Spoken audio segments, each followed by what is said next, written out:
Have you ever had that feeling? Like you just can't really get into a good book anymore or even a longer article the way you used to? Yeah. It's like your mind just wants to like kind of flit off to something else. Maybe check your phone. Yeah. You're not alone. Right. There's some really cool research out there about how our attention spans are changing. Yeah. One of the things I saw that was kind of mind-blowing was this idea that like since the year 2000, our average attention span may have shrunk from about 12 seconds to just 8. Wow. 8 seconds. Yeah. And for context, people say a goldfish is like 9 seconds or something like that. Oh, wow. So we're coming in under a goldfish. Yeah, I think what's so powerful about that initial statistic is that it really is indicative of a trend that we're seeing in the research. Right. It's not just sort of a subjective feeling. Yeah. There's some really interesting data that indicates that there are shifts in our ability to focus and concentrate across different age groups. One example is this really fascinating study called the Monitoring the Future study. Okay. And they've been tracking teens for years. Okay. And what they found is that since about the mid-2010s, they've observed this really noticeable uptick in the number of teens that are reporting difficulties with thinking, concentrating, or learning. Right. And so that suggests to me that there's something significant going on with how younger generations are processing information. And it's not just the younger folks, right? I feel like, you know, this is kind of something that everybody I know is feeling a little bit. Exactly. Regardless of age. Yeah, if we zoom out even wider to look at a broader picture. Yeah. The OECD's survey of adult skills has shown some declines across all adult age ranges in participating countries in some of these core cognitive skills. Right. And so that paints a picture where this isn't just an issue that's isolated to, you know, the younger generation. Right. It seems like it might be more widespread. So is the driver here just like, you know, the nonstop notifications and information that we get from our devices? That's a really good question. Yeah. And a lot of the research really does point to this profound impact that our digital environment has on us. Okay. What they're finding is that while actively and intentionally using technology can be benign or even beneficial in some ways, some of the newer habits that we've developed around technology use are actually starting to impact some really fundamental cognitive processes. Like what? So we're talking about how we process verbal information, our ability to sustain attention, our working memory, which is that sort of mental sticky note that we use to hold on to temporary information, and even our capacity for self-regulation. I see. Dr. Gloria Mark, who wrote a book called Attention Span, has done extensive work in this area. And her research suggests that our attention spans have actually been getting shorter and shorter over the past 2 decades. Wow. And she directly links that to the way that we interact with technology. Interesting. So it's almost as if our brains are adapting to a more fragmented style of information processing. It does feel like we're constantly like context switching between apps and emails and all this stuff. Yeah. But I also came across some information about multitasking, which seems kind of counterintuitive. Right. Right. If our attention spans are shrinking. That is a key nuance that we need to keep in mind. Yeah. A really interesting Microsoft report actually highlighted that while our capacity for this sustained, focused attention might be on the decline, our ability to multitask seems to have actually improved in this mobile-centric era. So we can do more things at the same time, but there is a trade-off. And that trade-off is that people who are heavy multi-screen users often struggle more to filter out irrelevant stimuli. So it's sort of like we can juggle more balls, but we're also more likely to drop one because we're less able to tune out the distractions. So we may be doing more things concurrently, but our effectiveness at really deeply concentrating on any single task might be diminished. So for, you know, me, the listener, trying to learn, stay informed. What does all this mean? It sounds a little concerning. Like it sounds like our brains are being rewired in a way that makes it harder to deeply learn stuff. That's precisely the core of what we want to kind of unpack for you in this deep dive. We really want to understand these shifts in how we pay attention and how well we retain information. And we want to gain some insights into how these changes are impacting the way we learn and the way that we consume information. And ultimately, we hope that by the end of this deep dive, you'll have some ideas about how you can be more effective, both in creating content that kind of cuts through all that noise out there. Right. And also being a more mindful and successful consumer of information. Right. In this evolving landscape. Cool. Yeah. So let's get into the weeds a little bit here. Okay. And talk about how researchers are actually measuring this stuff. Yeah.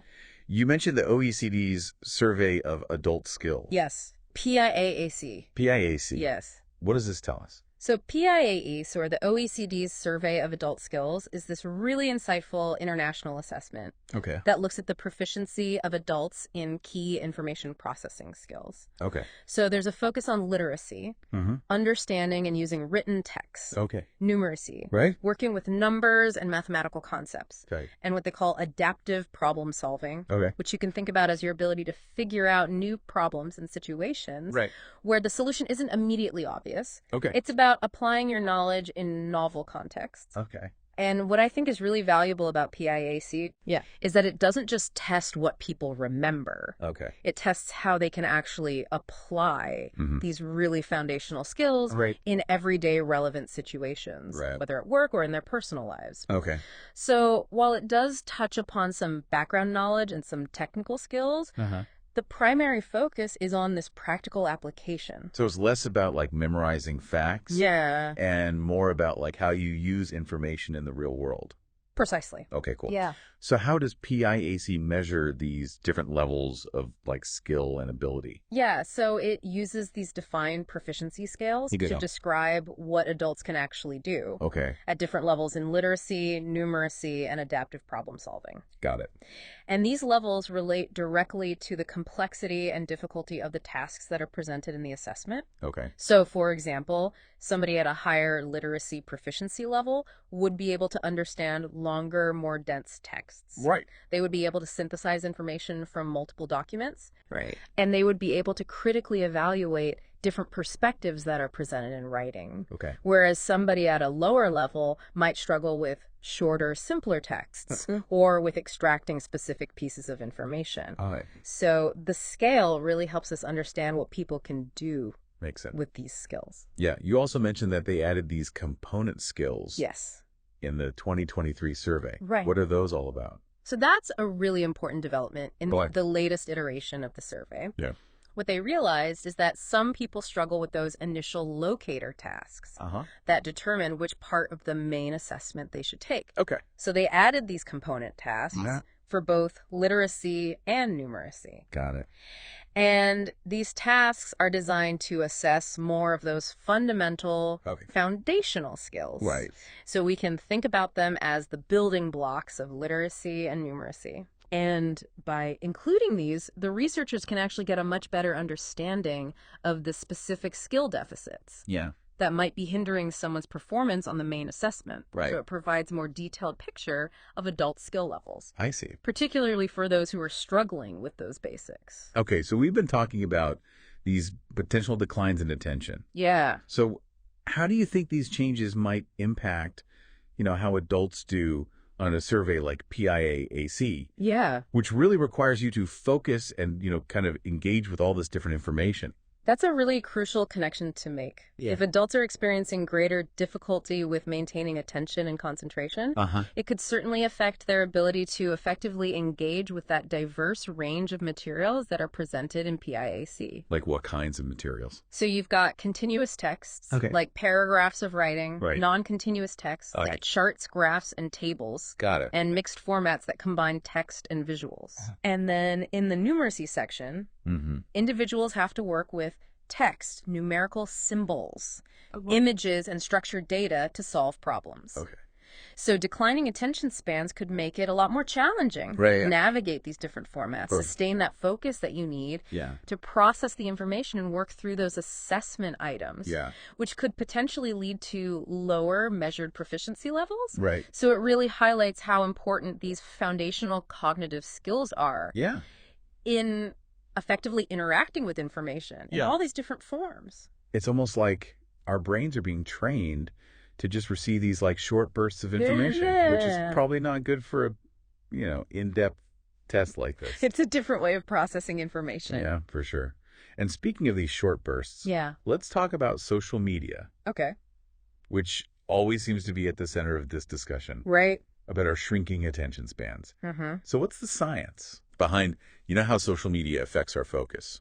Well, a really key concept here is this idea of the social media dopamine loop. Okay. So the anticipation of potential rewards on social media platforms. Things like, getting a notification or a like or a comment actually triggers the release of dopamine in our brains. Okay. And dopamine is a neurotransmitter. Okay. That plays a really significant role in our brain's pleasure and reward pathways. I see. It's the same neurochemical that's involved in reinforcing behaviors that are associated with things like, eating enjoyable food or even addictive substances. Okay, so every time our phone buzzes with a notification, we get like a little shot of dopamine. That's the idea. And that makes us want to go back and check it. And what makes it even more potent is the way that social media platforms are often designed. Okay. They use these variable schedules of reinforcement, which means that you don't know when you're going to get a reward. Right. You mentioned Robert Sapolsky.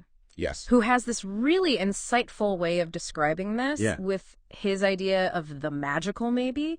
So he suggests that unpredictability of these notifications, the fact that you don't know if there's going to be a reward there when you check, can actually lead to even higher levels of dopamine release than situations where the reward is predictable. Interesting. So it's that element of anticipation that really keeps us coming back for more. Yeah, totally. And I'm sure everybody listening has felt that that urge to just quickly check your phone. Right. Even if you know you should be focused on something else. Even if you know you shouldn't. Yeah, exactly. It's hard to resist. What are the downsides of all this engagement? Yeah. So there's research into what's called sometimes social media use disorder. Okay. Or problematic internet use. And they highlight several potential negative impacts of this really intensive and uncontrolled engagement with the internet and social media. Yeah. So they found that it's been linked to difficulties in different areas of life,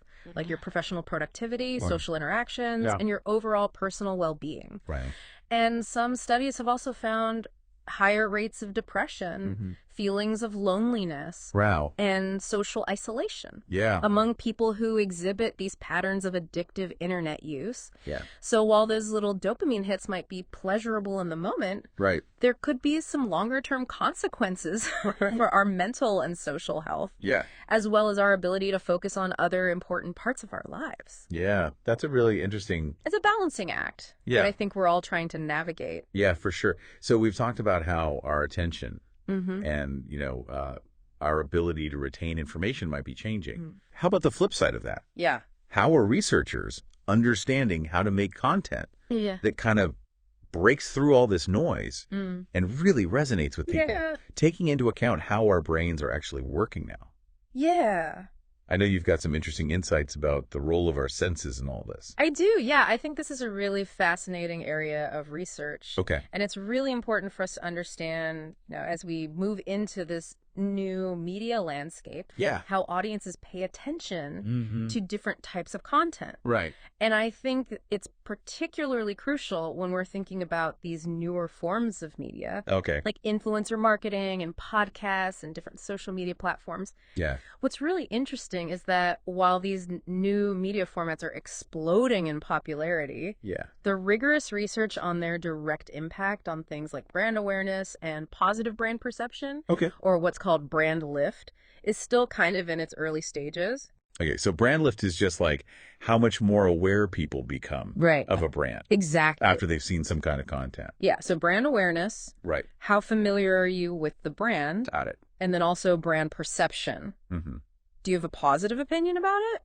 Got it. And so the research isn't quite there yet? It's still pretty limited compared to more traditional advertising. Got it. But Nielsen, which is a company that does a lot of media research, has identified some key factors that seem to drive brand lift. Okay. So one thing they found is that enjoyability really matters. Got it. So how much people enjoy the content they're exposed to seems to be a significant driver of both brand familiarity. Okay. So just knowing that the brand exists and also their intent to recommend the brand to others. Right. Another factor is brand recall. Okay. So how somebody can actually remember the brand after seeing the content. And they found that that tends to be a stronger predictor of actual purchase intent. But it often depends on having a certain level of brand awareness already in place. I see. So if your content isn't enjoyable, or it doesn't capture people's attention, it's going to be really hard to achieve either of those outcomes. That makes sense if something is like boring or like kind of not engaging. Right.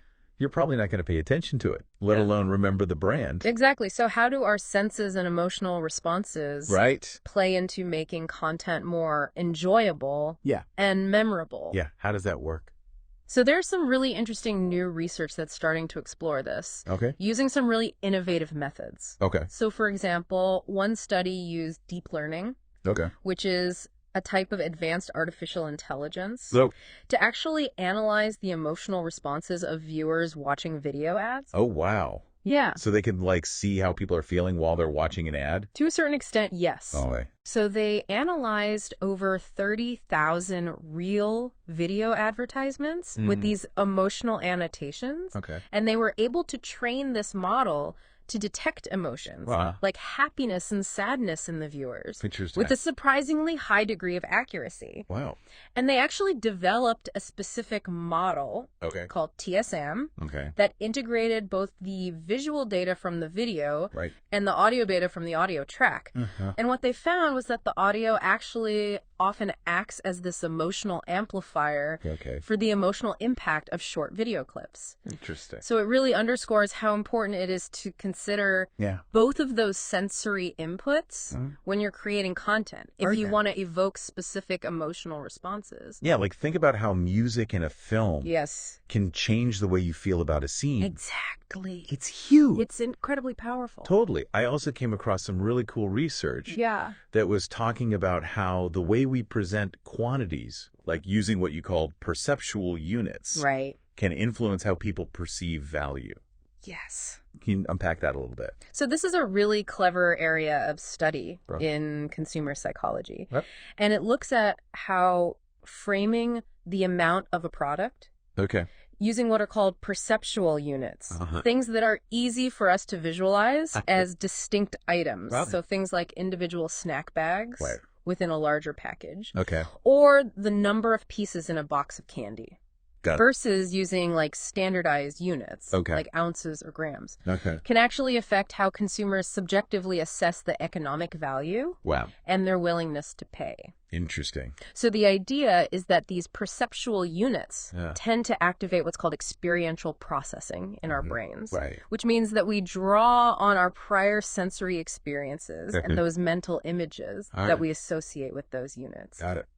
So instead of just seeing, 12 ounces of potato chips, you might see 12 individual snack bags of potato chips.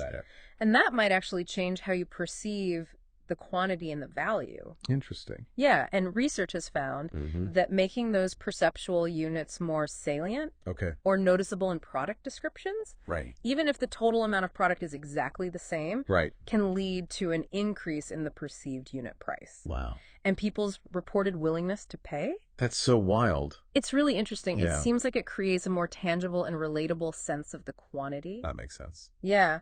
And this effect seems to be even stronger when it's combined with experiential consumer reviews. What are those? So these are reviews that focus on the sensory aspects of using the product. So things like, the taste, the texture, or the smell. And it's as if those perceptual units are helping to anchor those sensory experiences in our minds. Got it. Making the product just seem more appealing and worth the price. Wow. It's like we're more easily swayed by what we can imagine. We're like feel through our senses. It seems that way. Than just like the straight up numbers. Exactly. So what does all this mean? Yeah. We've talked about attention and emotion and sensory processing Mm-hmm. for somebody who's making content. Yeah. Whether it's educational marketing or just trying to communicate effectively. It has some pretty big implications, I think. Yeah. So whether you're developing online courses, crafting marketing messages, or even just trying to, get your point across in a meeting, understanding how our brains pay attention, process sensory information, and respond emotionally can really help you create content that's more impactful and memorable. So think about things like using visuals in your presentations. Right. Selecting music carefully for videos. Or even structuring your written information into those easily digestible chunks, those perceptual units we talked about. Yeah. All those things can really influence how your audience engages with your message and how much they actually retain. It's not just about the information itself. It's about how it's presented, how it's packaged, and how it's delivered. Wow. So being mindful of how we engage the senses could be a really powerful tool. Yeah, for cutting through all that noise and making our content stick. Yeah, you briefly mentioned creativity and arts education, too. I did, yeah. How does that fit in? So there's some really interesting research that suggests that engaging in creative activities and having a background in arts education can actually enhance our cognitive flexibility, which is our ability to kind of switch between different ways of thinking. Right. And it can also boost our capacity to generate these novel and alternative ideas. So, like, the more creative we are, the more creative our content can be. It's possible, to better engage people's senses. Yeah, because we have a better understanding of how to tap into those sensory experiences in others. Cool. Yeah.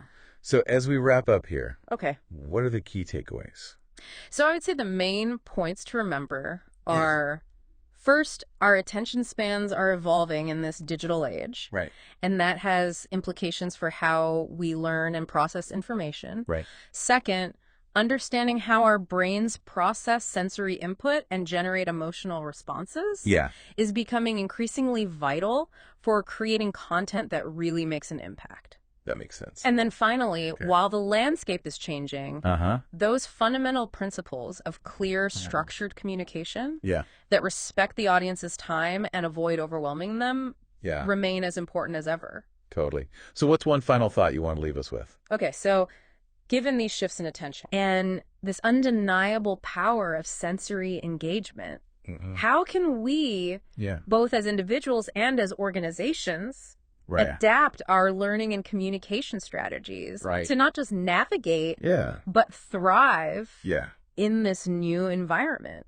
Yeah, that's a really good point. Yeah, and maybe it would be worthwhile for all of us to take a closer look at our own habits of consuming content and how we can be more mindful and effective in both what we take in and what we put out into the world. That is some good food for thought. Yeah. So for those of you who want to dig a little deeper into some of the stuff we talked about today, you can check out the OECD's survey of adult skills reports. Yes. For more data on adult competencies. Yeah, and I would also encourage you to look into the research on the impact of social media on our attention and well-being. Yeah, good idea. That's a growing body of literature that can be really illuminating. Yeah, and it's also super fascinating to see how brands and content creators are starting to use emotional responses and sensory cues in their communication. It's definitely a field to watch. Yeah, for sure. Thanks for joining us for this deep dive.